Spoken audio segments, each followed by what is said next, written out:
Adams, Adamley, Adamowski, Bueller, Burns, Burns, Burns.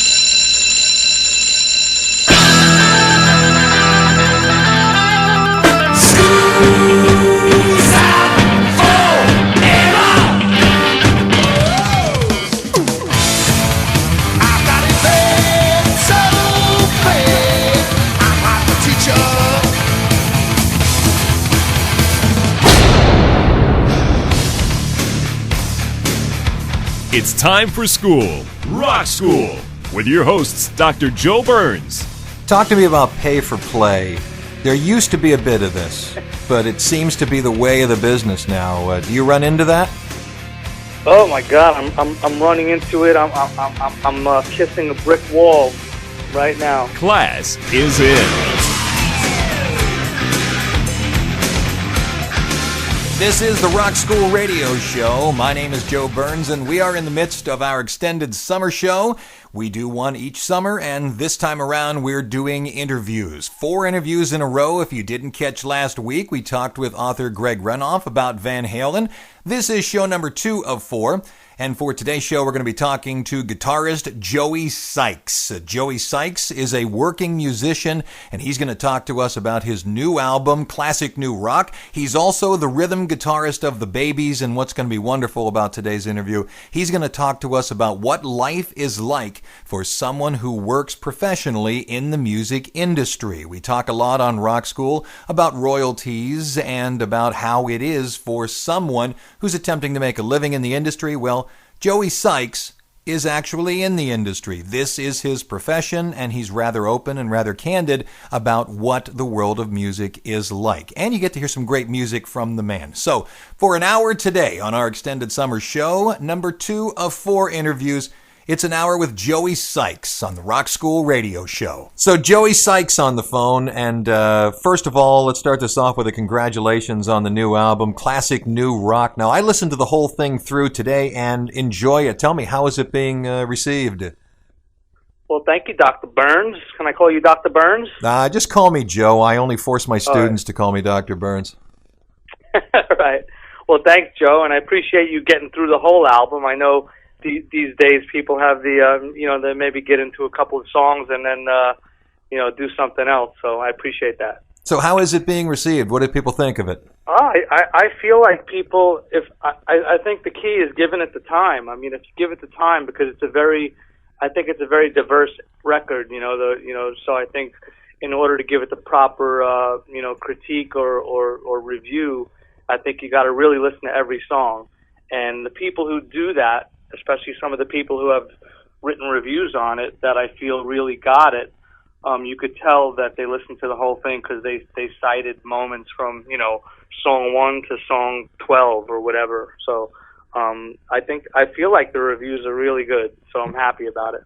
Now, the single off the album is That's American Life, and you've got a little YouTube video going along with it. Tell us about it, and we'll kick off the show with that. Well, it's just most of my favorite bands are, British bands and older bands, and such as the Beatles, obviously, and Big Star. I know they're not British, but like Badfinger and just that kind of power pop sound, And I think That's American Life is pretty much my modern day version of that kind of music.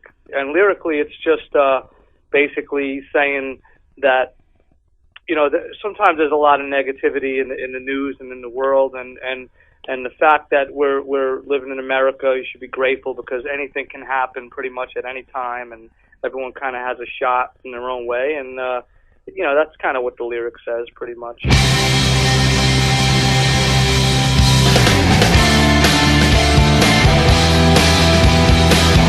That's American life.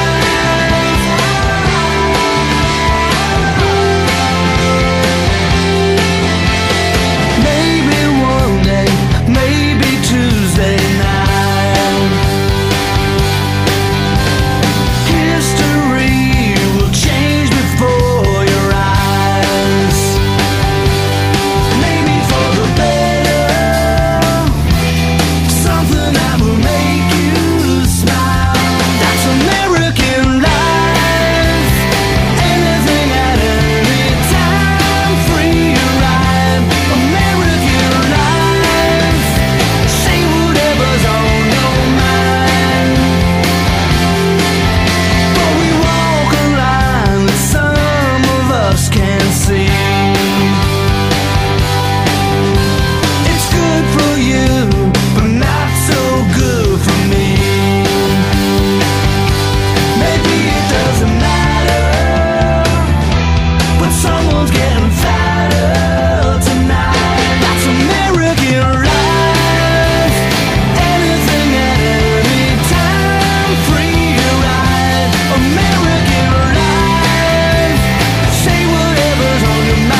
I noticed that you put the album together, at least in part, through a crowdsourcing site called IndieGoGo.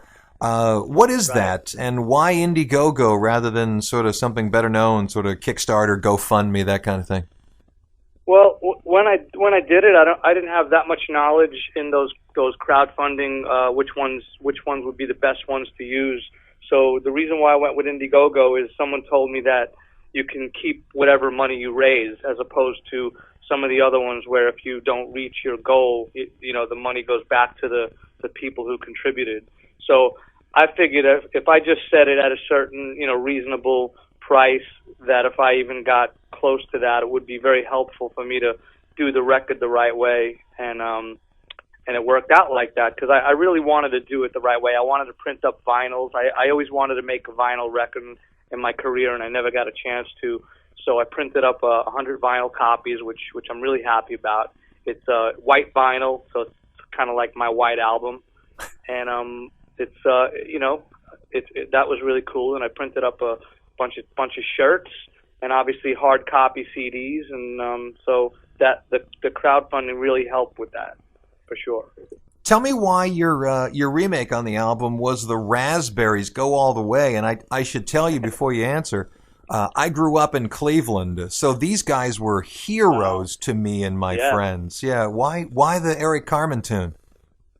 Well, that's one of my favorite songs, and I had a version of it. I really picked it apart, and I did all of that by myself. I did all the vocals, and it's really hard to hear because on the original, the original recording, the recording is it's not so clear. It's not one of those records where everything is clear. So I had to really dissect it, and I love harmonies, I love melodies, and that song is like 5 hit songs in one, and it's full of melody and harmonies, and I just always loved that song. So that's the one I chose. I know I could have went with a lot of covers. I wanted to do one cover, so that's the one I chose. Yeah, I'm a fan of that. Take an album and do one cover and do it really well. And I got to be honest with you, because when I saw it, I went to it and kind of closed my eyes and went, oh no, let's see how he does. This is gonna suck. Yeah. No, you really did it well, because that opening guitar lick that's got the fourth in it that really plays hard. I mean, you really recreated that well. Well, I'm a guitar player by trade, so it helps being able to play guitar, to have an advanced ear at this point in my career and just kind of hear stuff, and I'm pretty good with that. So and obviously getting the proper tone is a big thing, and I use pretty much all old 60s guitars and amps, and really try to get authentic with it.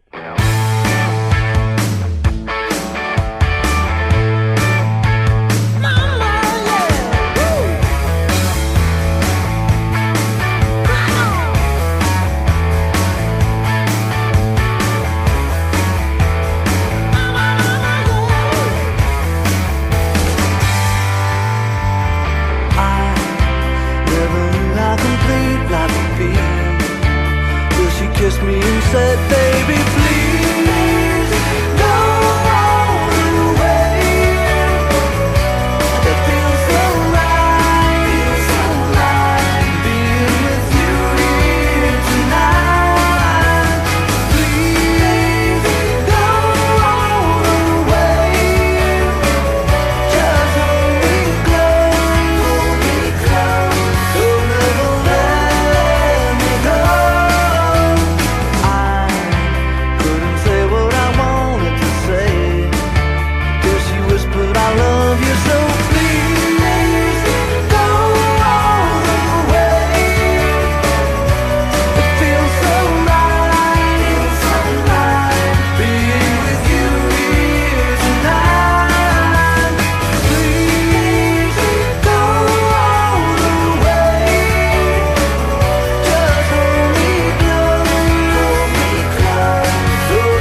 Here's a name, and I'm sure this comes up in every interview that you do. You are the guitar player on Meredith Brooks's song Bitch, which, went to number 2 on Billboard and top 10 in 15 different countries. Go ahead, paint the picture on that for us. How did you connect the dots and get on that single?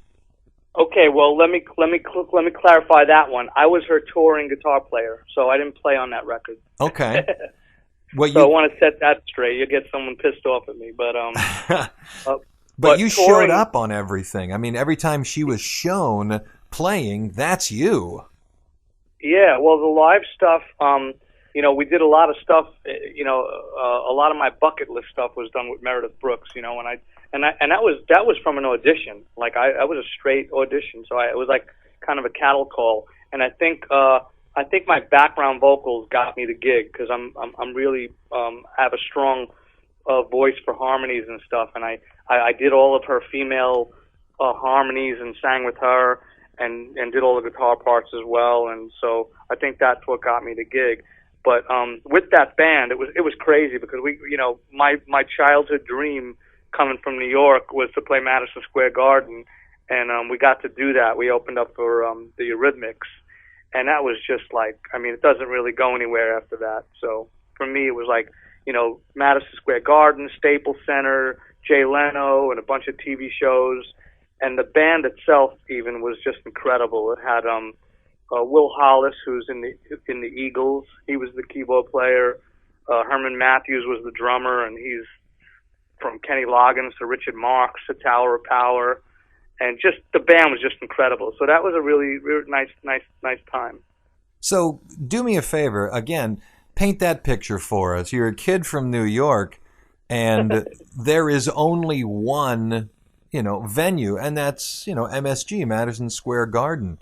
From what I read, your mom sat, up front and looked up at you. Yep. What was the feeling playing the place?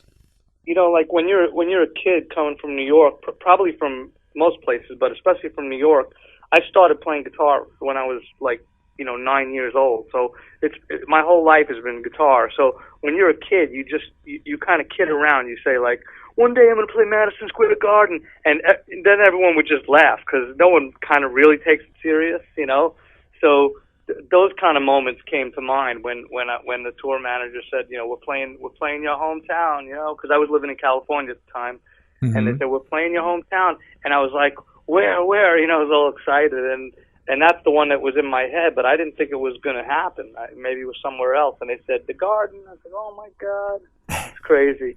Was it She everything? was there, my mom, and it was just playing a solo on that stage with it's just so surreal. It's ridiculous. Was it everything you thought it would be when it was over? Did you look back, I can die now?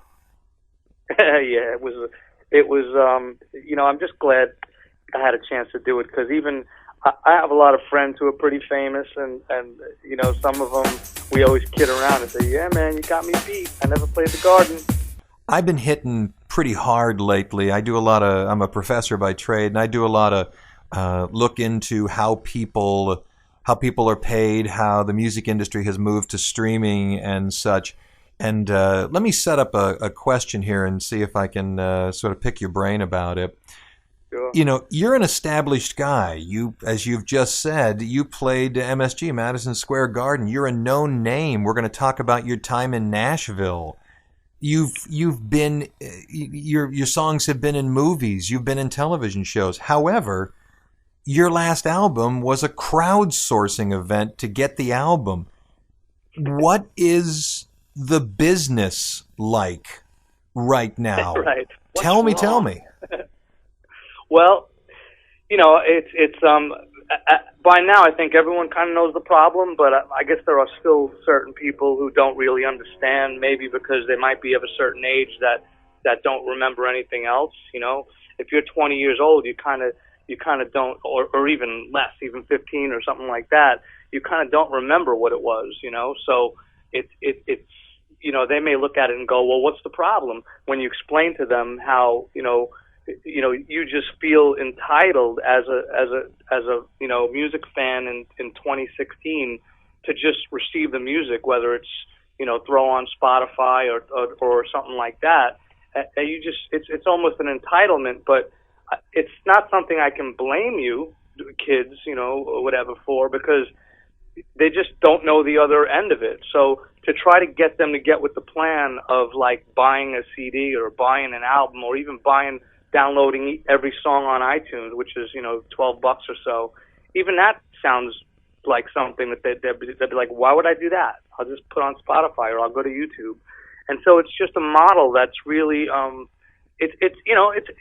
it's painful for the songwriter. I mean, that's kind of what I do. I'm a songwriter, so it's really hit me hard. I mean, I'm kind of one of the lucky ones that I do a lot of different things, so I'm able to make some money.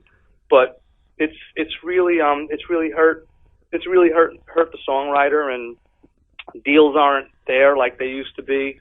There's no more like signing a record contract for $500,000 or something. Not that you pocket $500,000, but just money to make a nice record and do a video and maybe have a little bit of money set aside so you don't have to have a job and things like that. I mean, that's really what a record contract was for, in a modest sense, just so you can sort of label would say just concentrate on making a great record and go tour and stuff like that.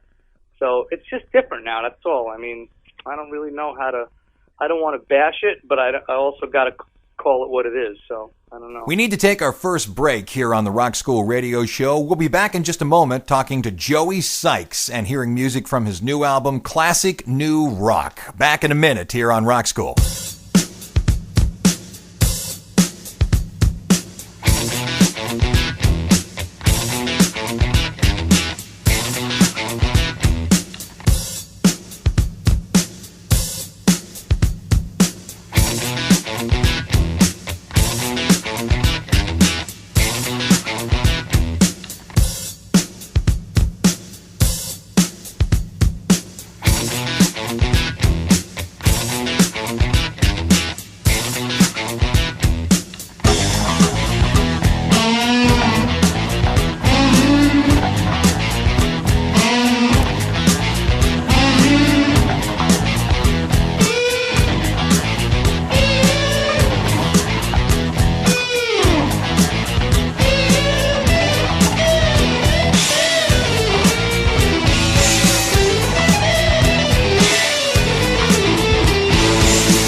That's kind of my statement that I've made on the air a few times. It's not a question of, living in hilltop houses, driving 15 cars, according to the Nickelback song, but, a musician wants to make a living at it in the same way that some guy makes a living putting a nut on the end of a bolt.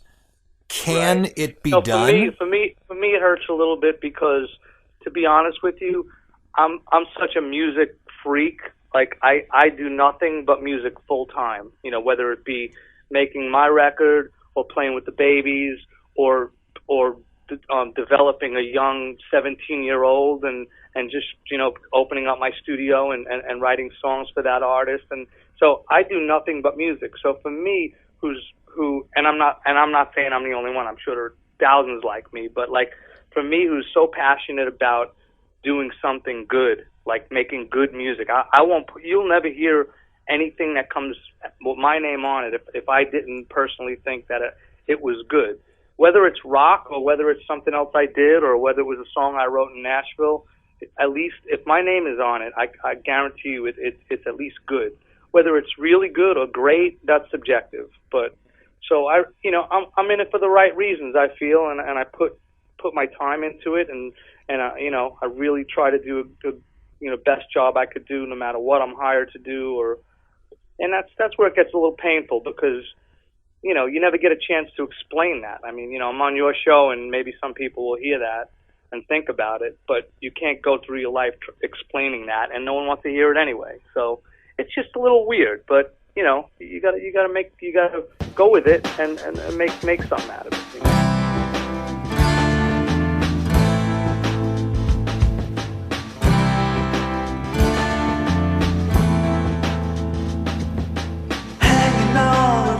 Already lived, understanding what it really is.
again. I think I broke my baby. It seems that I left her speechless. I think I broke my baby, but it's me that's fallen to pieces. I think I broke my baby. Oh no. We waited a lifetime to get to here.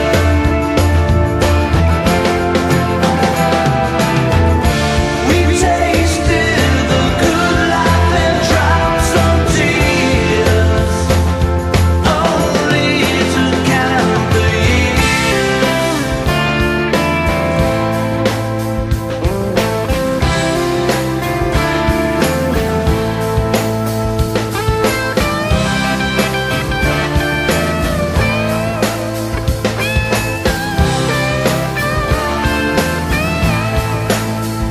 Some things you'll never get. She wants to dance again. I think I broke my baby. It seems that I left her speechless. I think I broke my baby, but it's me that's fallen to pieces. I think I broke my baby. Why is it me that's fallen to pieces?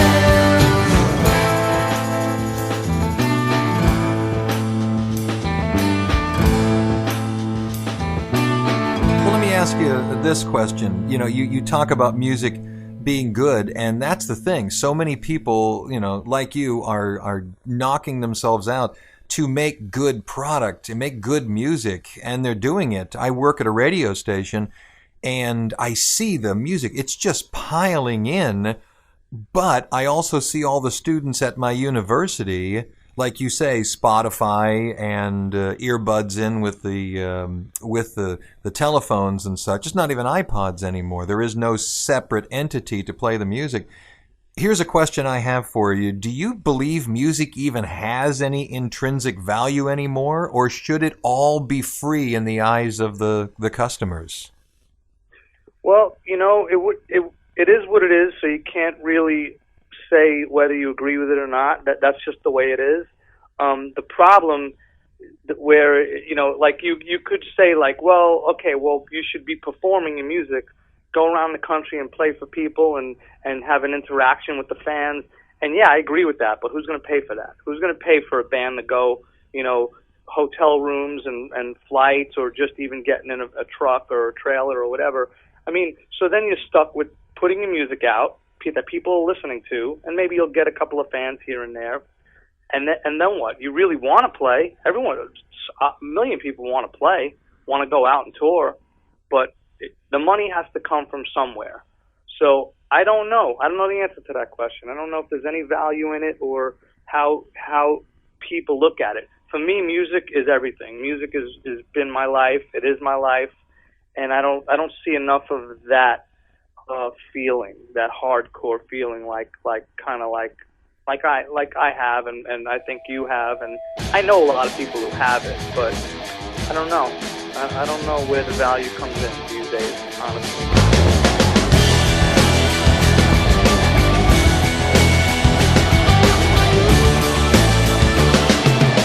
I've been holding on, junk inside of me. I gotta clear my history. Wipe it down, or throw it all away. I really need to make space. I won't remember half of what was here. I won't shed a single tear. Not gonna give it a label. I ride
I'll tell you what. I'll ask you one more, and then I'll jump off the topic. Talk to me about pay for play. There used to be a bit of this, but it seems to be the way of the business now. Do you run into that? Oh my God, I'm running into it. I'm kissing a brick wall right now because basically, you know, I put out my record, just came out, and you know, I have a band to play, and it's a killer band, and I'm itching to play, and I still haven't played a show because I have to really think about maximizing, you know, because my whole album and its life is going to come out of my pocket. I don't have a label. It's me.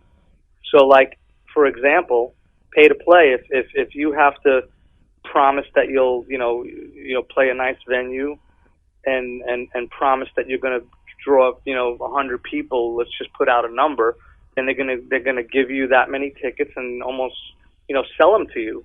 Here's your 100 tickets. This will cost you blah blah blah. So then you go out of pocket to own those tickets that you have to then sell. Then I have to, of course, pay my band.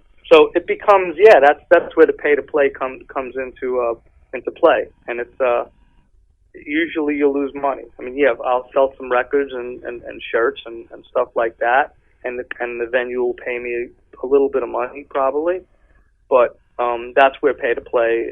So that's yet another instance where the band and the musicians have to invest in themselves, or hopefully something to come out of it. Yeah.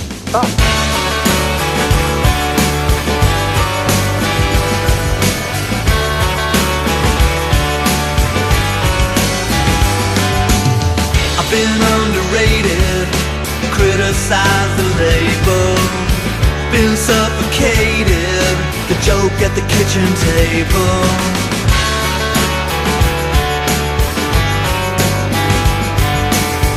I've had my moments when no one else could touch me.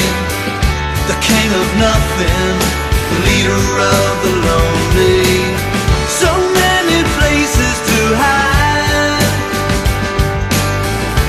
most of them on the inside that you can't find. I go there where you just don't dare, but it's okay, it's just my safe place. I go deep where you just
On that note, let's talk Nashville. Now, you look, again, just from the bios I was sent, you look like you seem pretty successful in a town that, just from the list of people you've worked with, and, I don't know from it because I don't write songs, but I've heard and read that Nashville is really a place unto itself, and now you've worked L.A., you've worked New York City, so now you've got this city dead set, and I've heard that literally, I've said it before, but it's a place unto itself. Is that true? Is it sort of an island to itself? It kind of is. It has its own unique thing about it that the way they go about songwriting is really like a day job, And it's not that they can just whip out a great song automatically. They work hard at it, and there's some really special writers there. I started going about 10 years ago, and I go pretty much maybe. I try not to miss, like every 3 or 4 months I go for like 10 days at a time and just do like marathon writing trips, and I've been really lucky to have been paired with some of Nashville's elite writers. Just it's always like one thing will lead to another, and this person will bring you in on something, and then you'll meet somebody out at a thing, and then you say, oh, well, I'm in town, we should get together and write, and that's how it is. But lyrically, if you go there as a songwriter, you start to go and see what they do, it really makes you a better lyric writer. That's the special thing that Nashville has is lyrically, when it's right, it is really special, and not a lot of other genres do it that way. I gotta believe, though, you have to sort of be accepted into the fraternity. You can't just show up, parachute in, and there you are. No, you're totally right. It's very much of a, I say this with respect, but very much of a homeboys club, homegirls, homeboys club. In the way that they, they pride themselves for to doing that every day and living there, and not everyone lives there or can live there or even wants to live there. I mean, I love California right now. I'm from New York. I love California. That's where I live, and I love going to Nashville. So that's I think the reason they welcome me is I don't come with any kind of attitude. I come with a lot of ideas, hopefully good ones. I'm nice to everybody. I'm a musically, capable person, so they identify with that. I'm a producer, so I build tracks. They also like that, when you can kind of be, a track guy, or girl. I say guy, whatever. But so I think that there's different reasons why I would be welcome there, but it takes a while, and it takes some balls to fall the right way to really have them kind of welcome you and consider you part of that. And I probably am not even considered totally a part of it, but when I go, I have a really good source of people that I work with that I can always kind of make my way around there, and I know a lot of people there at this point, so it's great. It's time to take our second break here on Rock School. We'll get back to talking with Joey Sykes, and by the way, catch him at joeysykes.com, where you can get all kinds of information about the man and find links to download his new album, Classic New Rock. Back with Joey Sykes in just a minute on Rock School.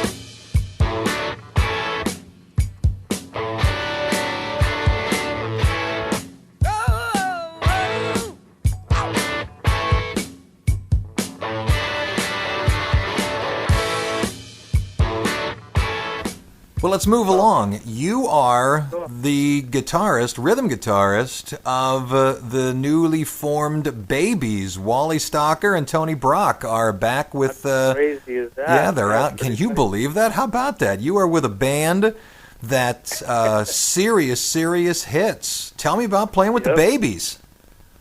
It's amazing. I mean, I heard about it when they kind of started it up again about 3 years ago. Tony had spearheaded it or whatever. Tony and Wally, and then they wanted to make a new record, so they were looking for that song that evokes old babies, and someone who I knew that I was a big Babies fan, and said, "Man, you'd be perfect," because they knew I was a songwriter and a big Babies fan. So they're like, "You'd be perfect to write a song for the Babies." I wasn't even in the band yet, so I was brought in really just to help in the writing part of it. So then I wrote a track that everyone loved, and it was the first song, and then we kind of finished it off, and then they, after getting to know them a little better, and they liked my my vibe and my my look and all that stuff, and they said, "Man, why don't you just join the band?" And I was like, "Yeah, let's do it." It's done that quickly anymore. Just with a handshake and you're in, huh? Well, if they think you're good, or they like working with you, or they like you as a person, maybe it happens like that. I don't know. Talk to me about the new lead singer, the guy who took over replacing out John Waite. John, help me out with the last name. Bisa? How do you do Bisaha. it? What is it? Bisaha. Bisaha. Tell me about John Bisaha. Oh, he's great, man. He's a great singer, great rock singer. He as well loves the Babies and loves John Waite. I mean, we all do. That's the thing about this whole reformation of the new version. There's no animosity. I mean, everyone loves John Waite. Everyone loves Jonathan Cain. Everyone loves Ricky Phillips, Michael Corby. I mean, there's no like, what are you doing? Whatever. I mean, they all knew about it. So obviously, Jonathan's in Journey, Ricky's in Styx, John Waite just wants to do a solo thing. I mean, there's no, you can only tell the guy, say, "Man, this would be great," and if he's not down with it for whatever reason. But he did give the new band his blessing. He always says nice things in the press, and hopefully he means it, and that's it. So he signed off on it, and is a fan of Tony and Wally to continue the Babies tradition and play those songs. Man, those songs are too good to be laying around when no version of the band is playing. I think those songs are iconic for power pop of that generation, of that era, and I think they deserve to be played. And the new band really plays them well, because we stick to the record and we put a lot of energy into the live show, and we got the background singers and the keyboard player, and we really honor that music. So anyone who comes to see the Babies, this version, it will not be disappointed. Yeah, I saw your background singers. What are they, the Babyettes? Is that what you call them? Babettes, they call them. The Babettes, that's it, yeah. Now, you guys put out a 2014 album. I'd like to play some from it. The album's called I'll Have Some of That, and the single was I See You There, yeah? Yeah, and I wrote that one. You wrote it completely. It's all yours. You're the single author? Yeah. Wow. 100% awesome. Charted pretty high, I guess so, but what we're going to do is play that for you. Take a breath, close your eyes. Let's go someplace only we can find. No one else, just you and me. This is where I always want to be. In your arms, falling all over. Life is busy, looking over my shoulder, stealing every minute it can. But I get back those moments as soon as you're closer. Every time I see you there, rolling on day to day.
This is where I always wanna be. Still in your arms, I'm falling over.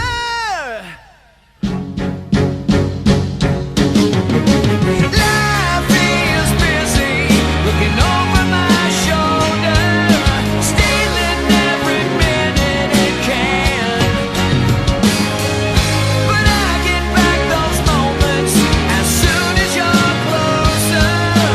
Every time I see you there, life is busy, looking over my shoulder, stealing every minute it can. But I get back those moments as soon as you're closer. Every time I see you there.